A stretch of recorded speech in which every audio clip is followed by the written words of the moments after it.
Hi everyone, welcome to the Confident Hypnotherapist podcast. This week is the first time ever I've got a guest coming back. So, Mr. Paul Mischel, thank you so much for joining me again on this podcast. Pleasure. Lovely to be back. Now, there is a reason why I've asked Paul to be back, and one of the key reasons is I recently went through Paul's training here in Melbourne.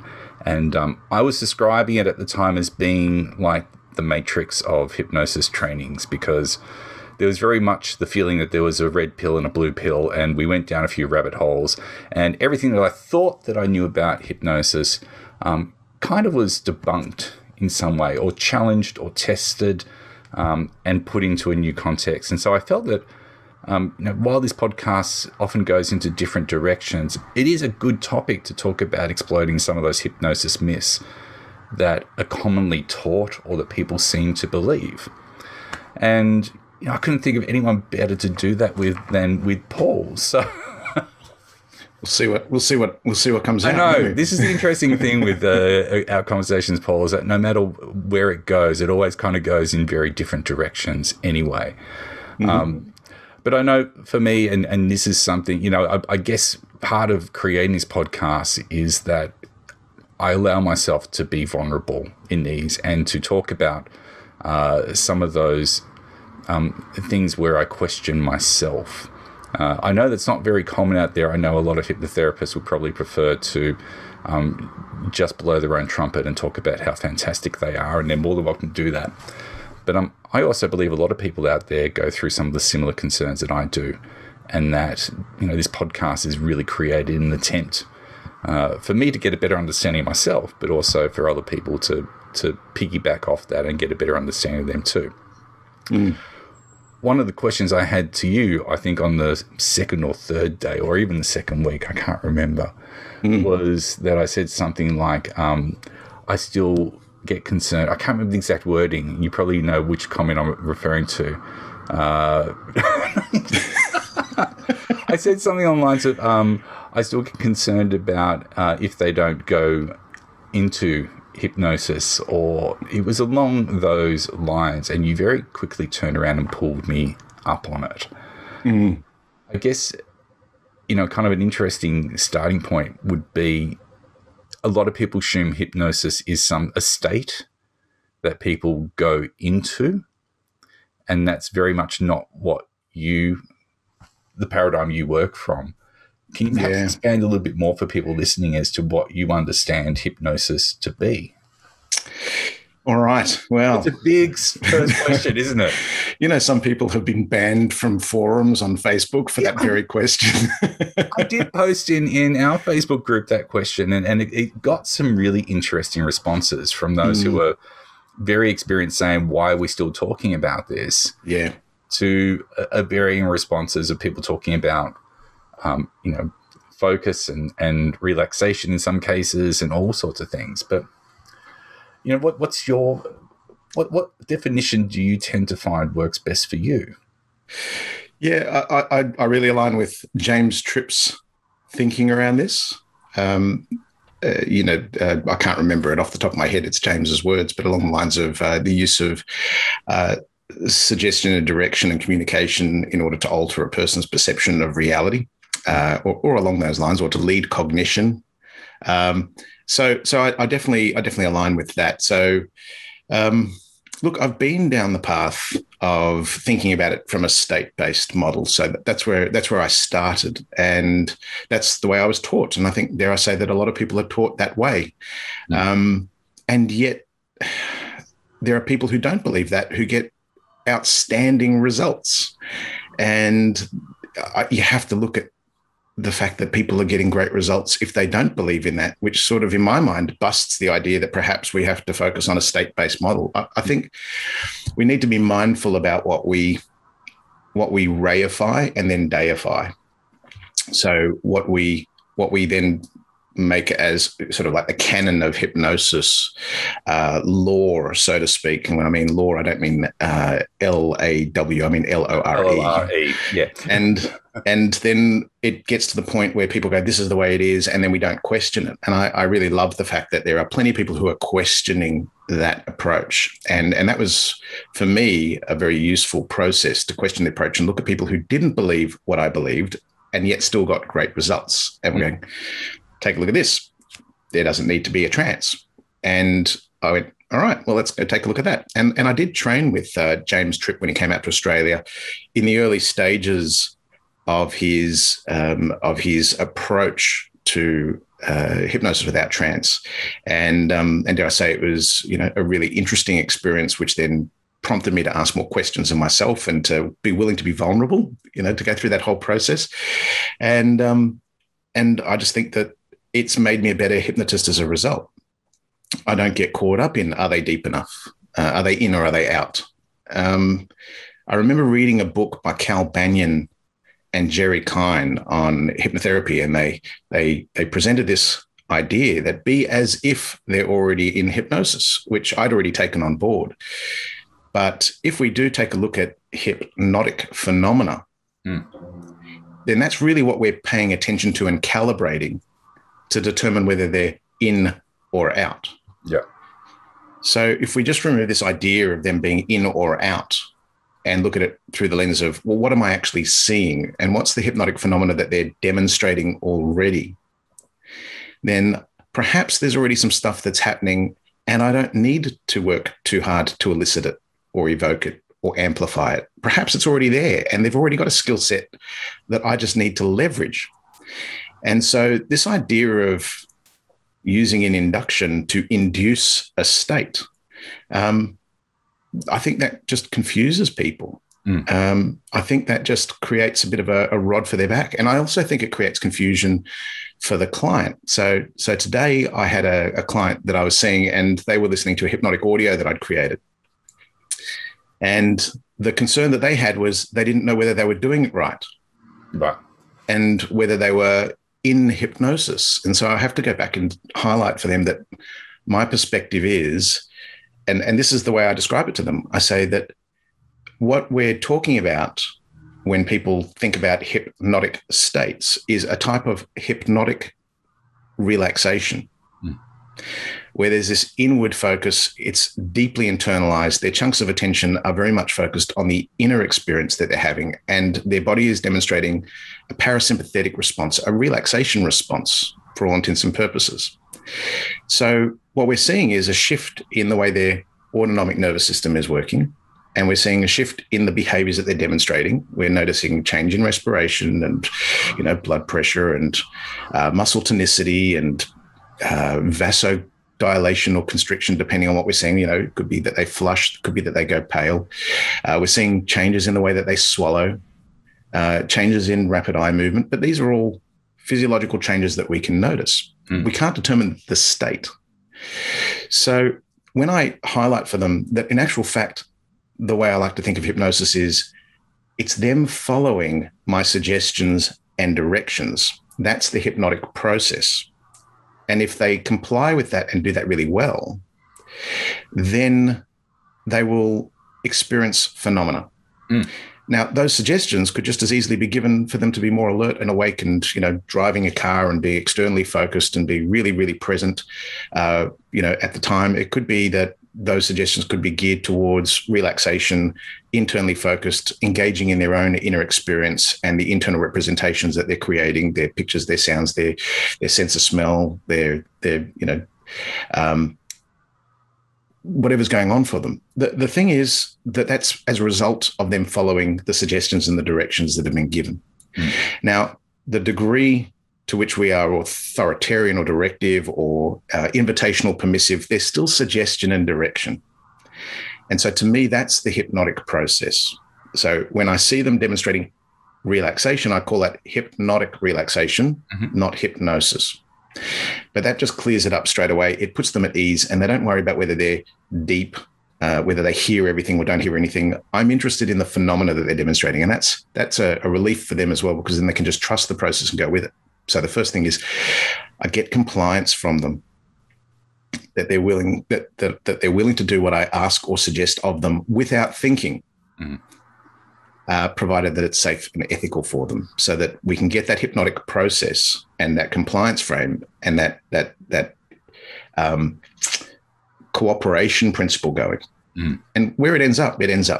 But they're already demonstrating phenomena before we've even started, which I think that's what you saw. I was just leveraging the stuff that I was seeing in real time.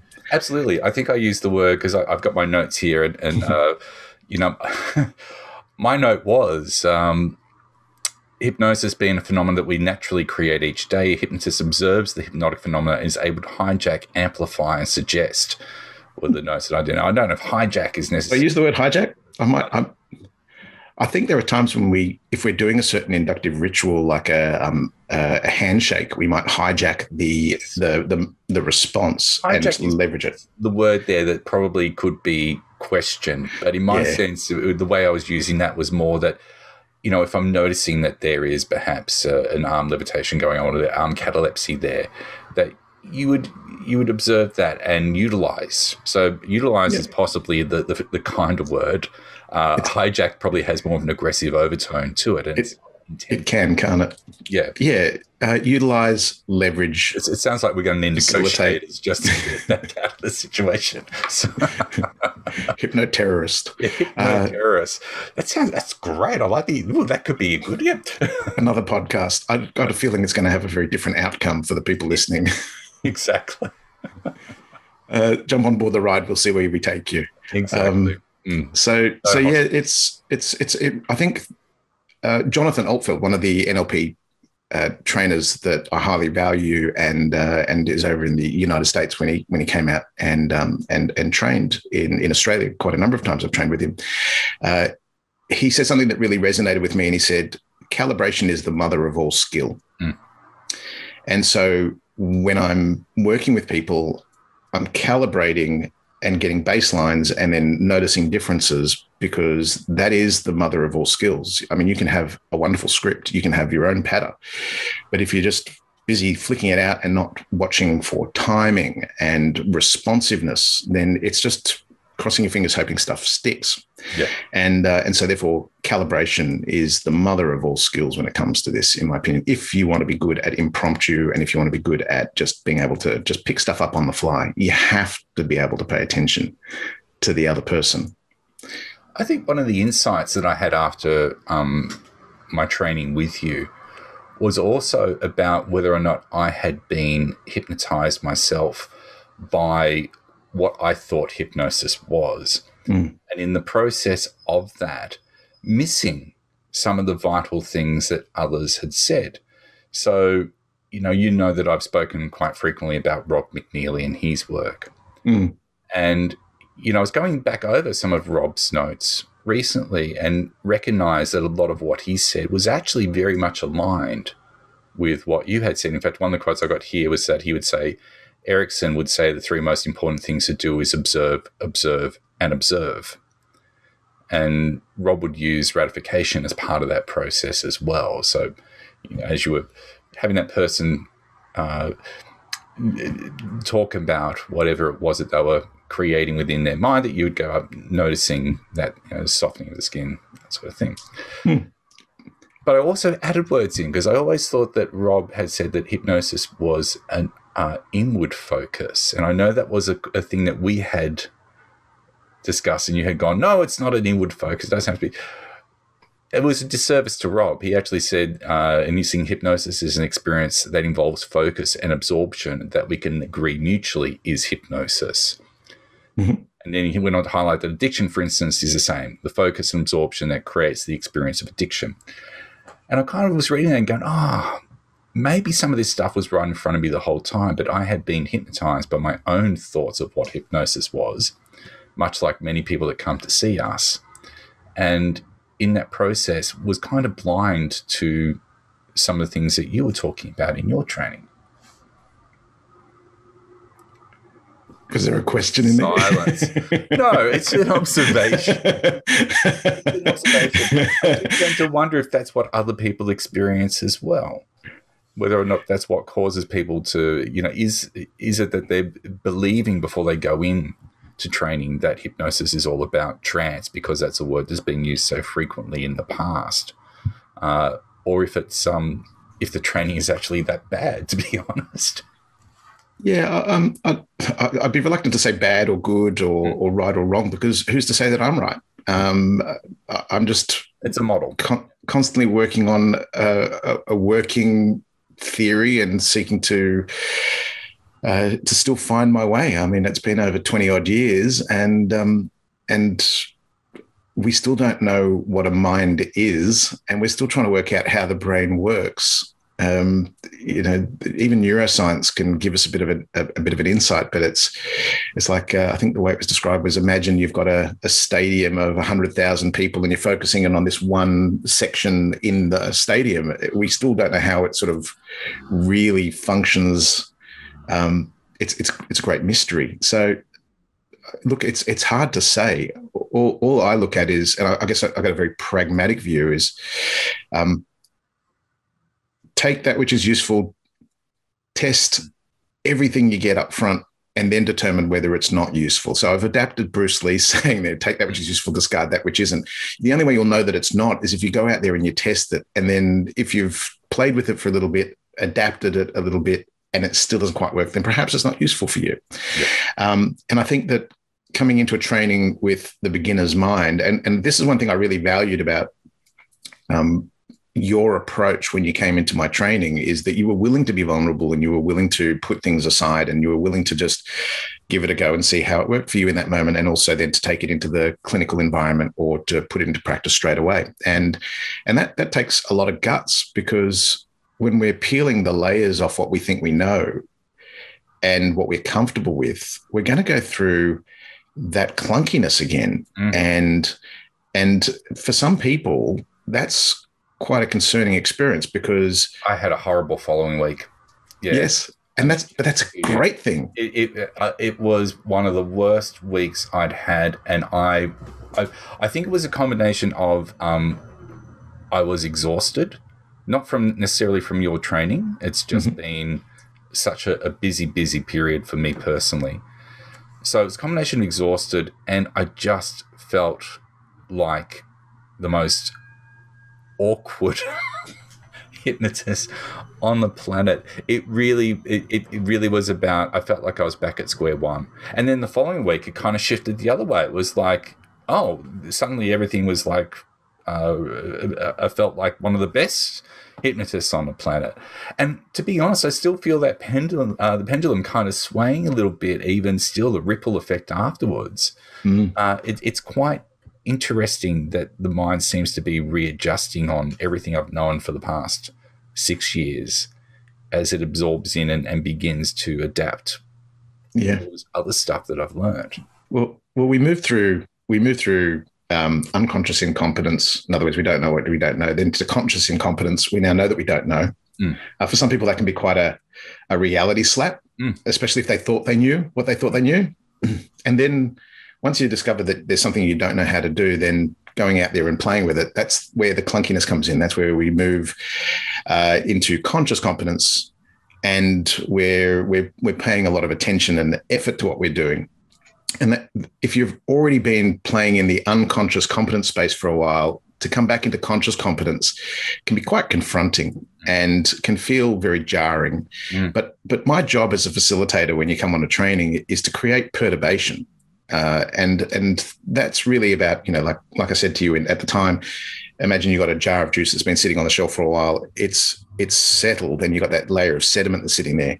It's to shake it up and to have it move around a little bit, so you can sort of have that experience of re-examining some of the things that were sort of sitting there that you probably didn't know were there because they'd just been habituated and outside of conscious awareness, and then determine utility again, because you're at a different place to where you were 6 years ago. Yeah. And you train with a lot of people. But once that perturbation is happening, that's where we move back into conscious competence again. And for some people, there's no comfort in that. And so when we move out of our comfort zone and we lean into our learning zone, well, there's no comfort in the learning zone and there's no learning in the comfort zone. So my role as a facilitator is to create perturbation. But then again, when it settles, it doesn't settle in the same way. Yeah. So there's a lot of stuff that happens inside the training that is also about reframing your perceptions of yourself as you're facilitating the process and what your involvement is inside of that. Because I think a lot of people come to hypnosis and hypnotic work with this, I'm going to do stuff to people. And in actual fact, when you actually unpack some of these processes, and that's what we do quite thoroughly, is you realize that the hypnotist or the hypnotherapist is leading them and modeling the phenomena.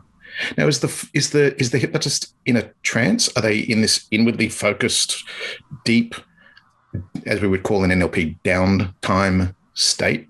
No, they're in this uptime, externally focused approach where they're modeling hypnotic phenomena to lead the person into another experience. And so, dare I say that it's important that we have that facility and that capability as well. So if we believe that being in this internally focused downtime trance state is hypnosis, then what's going on when the hypnotist is externally focused, uptime, moving around, making conscious decisions, trusting their unconscious mind, facilitating processes, watching the feedback that's coming back? Like, where is this special state? That's what I keep coming back to. And is this state also so pervasive that people can experience joy or happiness or, past drug experiences all inside this special state? Like, this is where I question the status quo around that. Yeah. Because we don't say you're permanently happy all the time, even though you're sad now. We go, you're either happy or sad. So why is it that with all the stuff that we see inside of a hypnotic interaction, we say that they have to be in this trance state and all these other things happen inside of that? To me, that doesn't gel well with all the other stuff that's going on. So yes, I'm not surprised that you were challenged on lots of levels by me sort of going, take a look at some of the contradictions that I myself are still working through. Yeah. And I'm open to being proven wrong. I think the interesting was the redefinition internally of what hypnosis is, and therefore, how do I describe it? How do I offer it? And, that was both an incredible experience and sometimes a confronting one as well.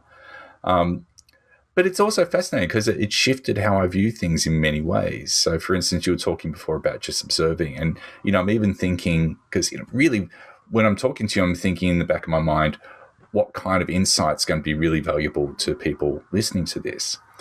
And I know that for many people, their definition of hypnosis is someone sitting in a chair, eyes closed, drool at the side of the mouth, seemingly in this altered state. But we also have clients at times that sometimes don't do that sometimes seem quite alert. And the immediate thing that we might say from that is, oh, they are not in hypnosis.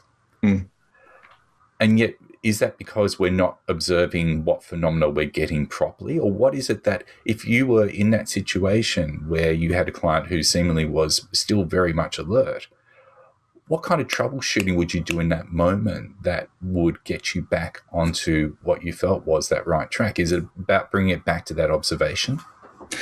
First of all, don't worry about whether they're in or out. Be as if they're always in. I can't change. Well, I can't. No, there you go. There's a belief that was coming up there. I can change 6 years of saying in and out. It's just more that at an unconscious level, it's still happening. So. But you can see how that preoccupation continues to then drive some of these questions. Like troubleshooting. I'm going, be as if they're in and notice what they do well. Come from a strength basis with it rather than a deficit. Rather than focusing on what's missing, pay attention to what's there. And so if we take a look at it, everyone's capable of demonstrating hypnotic phenomena. It's a natural part of our experience. Emotional state changes are intensely hypnotic when you take a look at all the stuff that's happening under the hood. And people just call it an emotional state change. But when you take a look at someone going from, being happy to sad to mad, for instance, if they're the only three emotions they experience, then they've got a short fuse.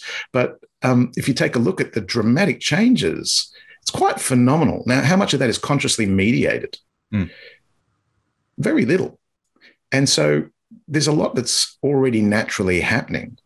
So from that perspective, I think that's the reason why I moved away from the state-based model, is because I don't get caught up in the preoccupation of, are they in or out? Are they deep or are they shallow? Is it at the working state of hypnosis?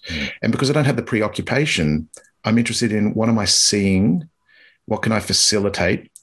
What can I make observations about? Now, the observation piece is really useful, because when you make observations of stuff that's happening in real time, and you're using behaviorally based terms, then you're using pacing statements, you're using truisms. And that creates a really nice feedback loop for the person who's on the receiving end of that. So I'm not too fussed about the troubleshooting. I think I'm going to address some of the root cause of the preoccupation. Is if you're busy worrying about whether they're in or out, be as if they're in, and behave as if they're already hypnotized, and notice the phenomena that's there. So I think that just it reorientates your reticular activating system to focus on stuff that's present rather than things that aren't there. It's much easier to notice what's there than to try and notice things that aren't there, because you're always going to be looking at a gap. Yeah. And there's an absence of something. What is that something? What do I need to see instead? So you got a tote that doesn't quite end. No, I get that. And, I think the more you can bring yourself to being aware of what you're observing, the more you have the ability to be able to just bring yourself back to what is in front of you right away. Yes. And then I think you can utilize that. I think this comes back to, I don't know how familiar you are with the tote model, test, operate, test, exit. Test, exit, yeah. So the test or the trigger feeds forward the criteria for the second test. And when that is triggered or fired, then people can exit the strategy that they're using. Up until then, they do a whole bunch of stuff. That's the operate phase. So what happens when we're looking for stuff that doesn't exist, either we have to create it, and then it triggers the test that allows us to then exit with some sense of positive kinesthetic element, usually, not always. But the thing here is, if I'm constantly noticing what's there, then my totes are constantly being triggered that I can exit and move to the next thing. If I'm looking for something that isn't there, then I have to keep working hard. That's the operate phase until I can finally see evidence of it. So when people are looking for this imaginary state that doesn't exist, that's hard to define, of which the criteria perhaps is quite limited, how do you exit your tote? And that's the reason why I keep highlighting that. That's when they move into a type of troubleshooting. But my perspective is, if I'm constantly looking for what is there that I know is hypnotic phenomena, then I can easily move from one strategy to the next strategy and be quite adaptive and leverage what's there. But also, coming from a strength-based perspective, to me, resonates well with what we're seeking to do as a facilitator of people's experience who are perhaps coming to us with issues in their life. How do we build them up and use the platform of success to get them to where they want to go through an iterative process, through incremental changes that we build on? Why not do that inside of the hypnotic process as well? And so we often talk about a no-fail protocol, setting your client up in such a way that they can't fail.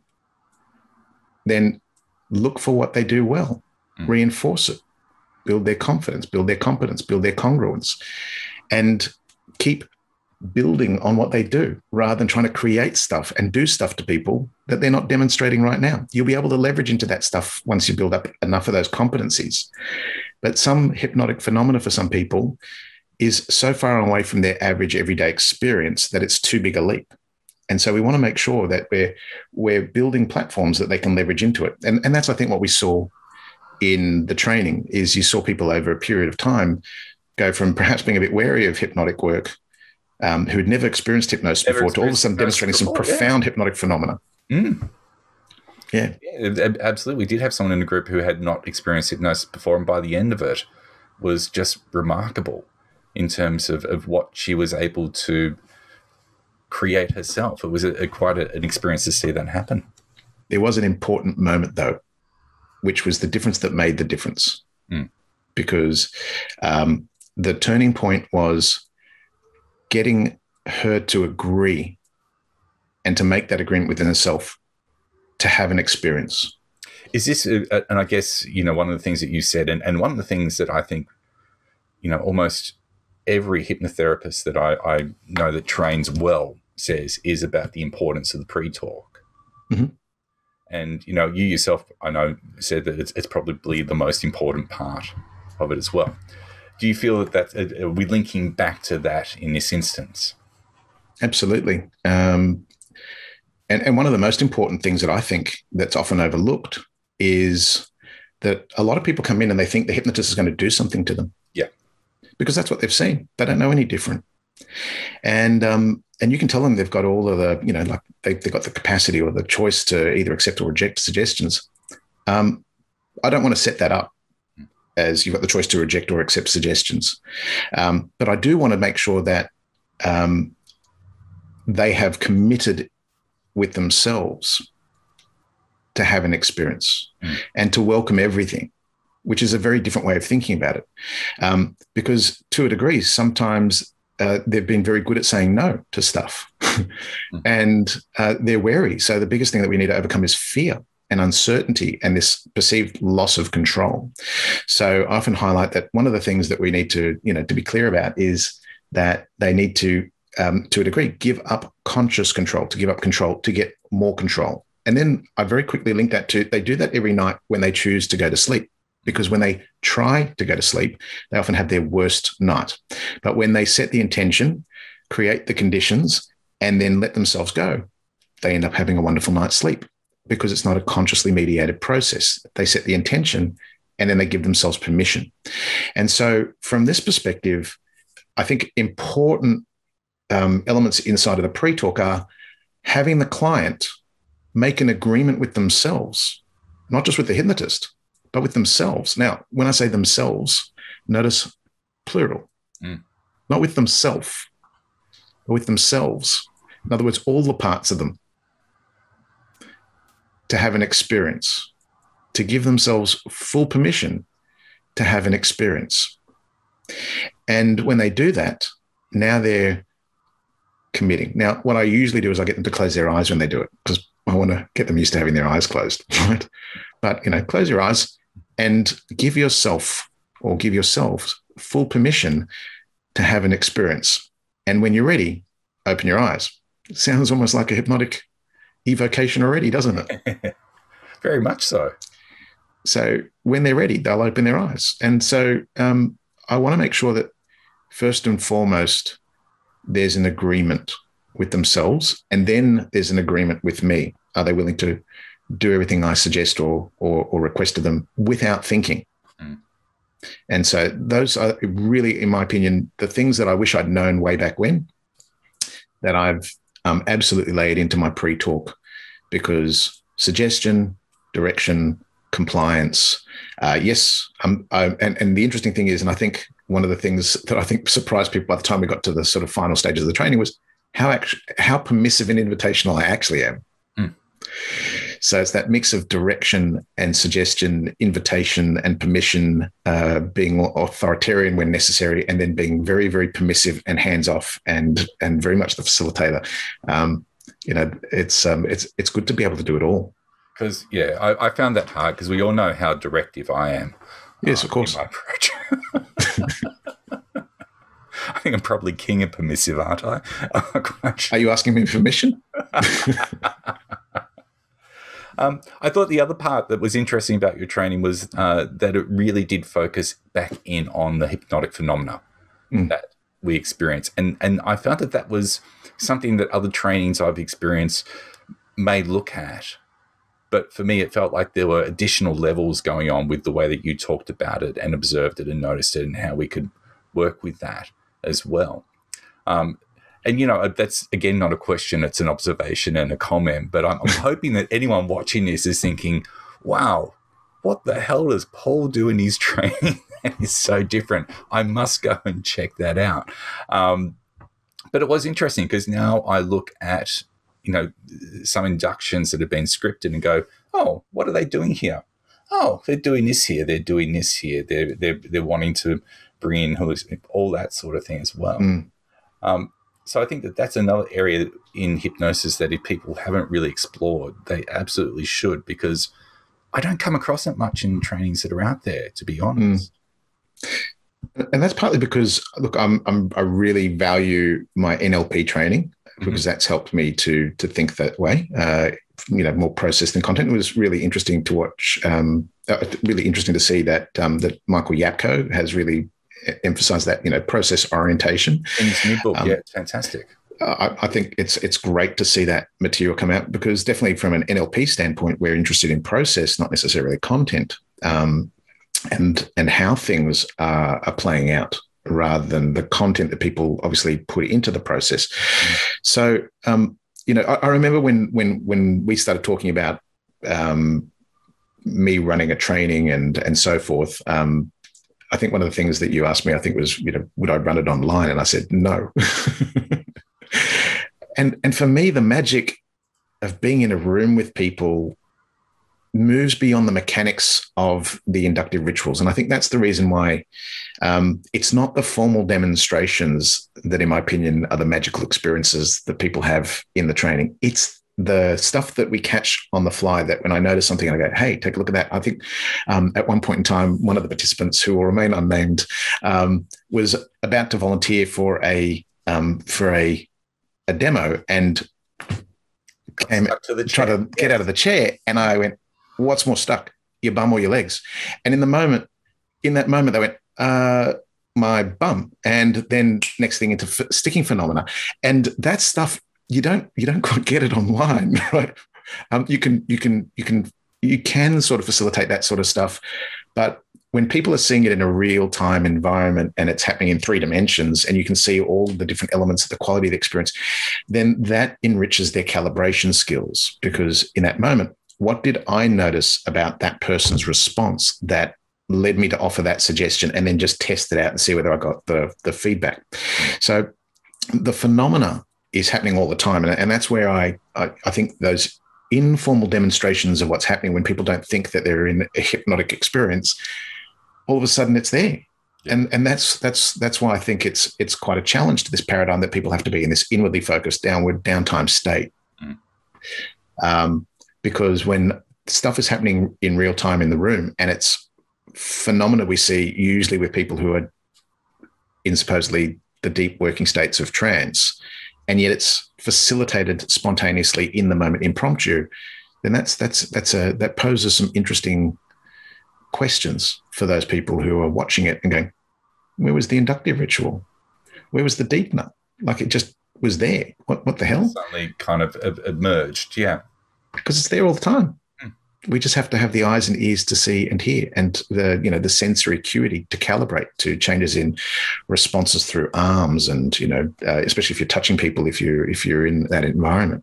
I think part of the reason why a lot of trainings, and this isn't to be disparaging, because I've been on a lot of those trainings and valued them tremendously, is that there's a tendency to focus on the mechanics of it. Yeah. And then it's the mechanical elements and the rituals. And so it's, for what purpose are we doing that? And what is it that we're really trying to evoke and elicit? And how are we working with other people's, nervous system and endocrine system, and this really vague and artfully vague term, their mind. I will say endocrine system sounds like something out of Star Wars. I'm going to have to go and look that up.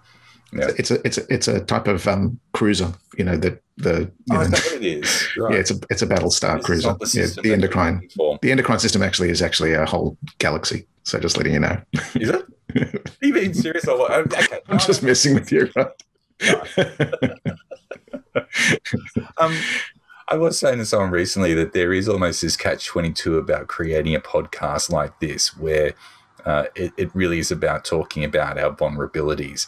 And at the end of the day, I don't think many professionals would necessarily want to do that, because they don't want to be seen as being anything less than the best. But I also don't think that's human. The more we can kind of embrace it and go with that, the better. So, yes. And with that, I hope anyone listening to this, there's so many things that I took away from our training, which I know we've kind of re-explored here. But the biggest shift, I think, is when you recognize that you don't have to do anything to someone else, that they're already doing it. You just simply need to be present in the moment, observe, and work with that. So, yeah, it does take a lot of pressure off you, that's for sure. Yeah, absolutely. Paul, thank you so much for your time today. Thanks for having me back. Everyone, I hope you've enjoyed today's podcast. I look forward to seeing you in the near future. In the meantime, stay safe and well. Take care.